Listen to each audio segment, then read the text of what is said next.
ভিডিওর প্রথমেই আমাকে খেতে দেখে ভাবছে কি হলো আজকে রান্না বান্না না করে বক বক না করে কেন খেতে বসে গেছে। আর এটা ছিল সকালের টাইম, তো সকালে আমি বসে গেছি খেতে, যেটা খাচ্ছি সেটাই এখানে রান্নাতে এরপরে দেখাচ্ছি। এখানে নিয়ে নিচ্ছি বিনস, আলু, গাজর, কারি পাতা আর টমেটো। টমেটো থাকলে দেবেন, না থাকলে না দেবেন, ওপর থেকে দিয়ে দেবেন কাঁচা লঙ্কা। এখানে সবকিছু নিয়ে আমি বসে গেছি কাটতে, কারণ আজকে আমি বানাবো পোহা বা চিড়ের সাথে সবজি। আমরা তো বাঙালিরা চিড়ে বলেই অভ্যস্ত।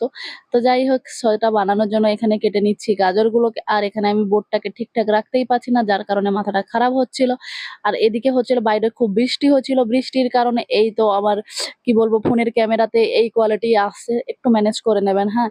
আর সত্যি কথা বলতে কি, এখানে সব জিনিসগুলো কুটকুট করে কেটে নিচ্ছি। আপনারাও চাইলে কেটে নিতে পারেন কুটকুট করে। আমার সাথে এই বৃষ্টিমুখর দিনে এই পোহার রেসিপি তো সবাই একটু খুব ভালোই চাইবে।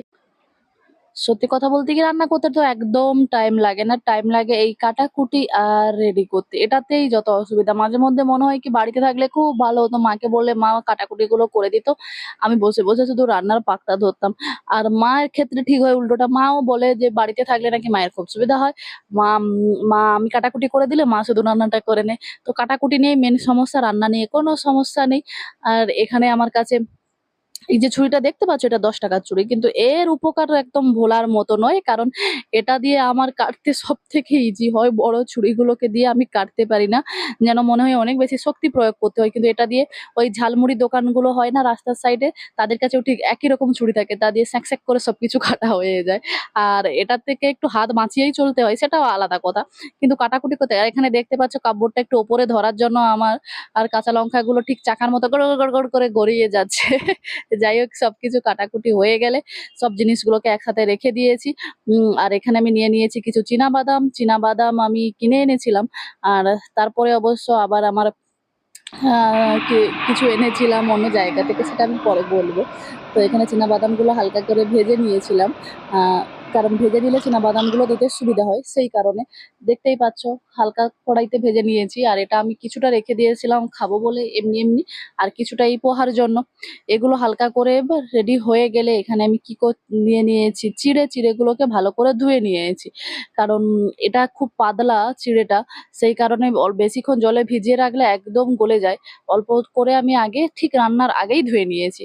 আর এখানে বাদামটা ভাজা হয়ে গেলে ওপর থেকে দিয়ে দেবো একটু করে বাটার। আর আমার কাছে বাটারটা ছিল, যেটা এখনো শেষ হয়নি, ফ্রিজেই রেখে দিয়ে আসি। আর চলতেই থাকে, কারণ আমি একা মানুষ, এতটা বাটার একসাথে আমি খুব পছন্দ করি না।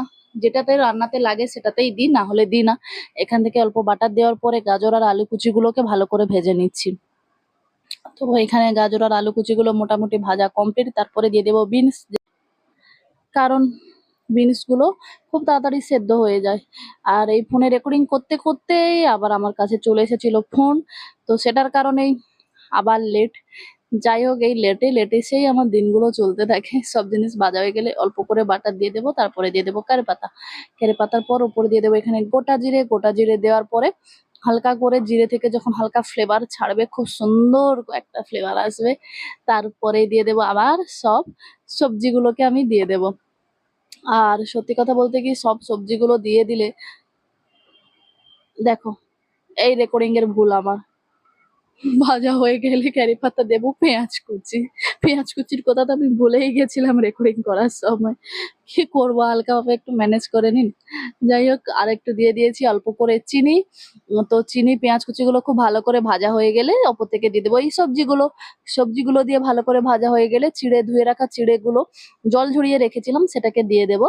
তো চিড়েগুলো দেওয়ার পরে হালকা করে নাড়িয়ে ওপর থেকে দিয়ে দেবো ঢাকনা। ঢাকনা দেওয়ার পরে ২-৩ মিনিট রেখে দেবো ঢাকনা দিয়ে। কারণ ঢাকনা দিয়ে ২-৩ মিনিট রাখলে সব সবজিগুলো ফ্লেভার আর খুব ভালো করে সবজিগুলো সেদ্ধ হয়, আর ফ্লেভারটাও চিড়ের মধ্যে যায়।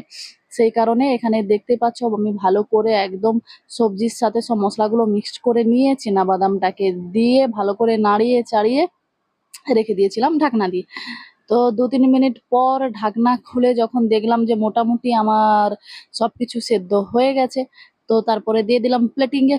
তারপরেরটাই তো তোমরা দেখতেই পেয়েছিলে ভিডিওর একদম প্রথমে কিভাবে বসে গেছিলাম খেতে। বৃষ্টির দিন আর এই ব্রেকফাস্ট খুব হেলদি।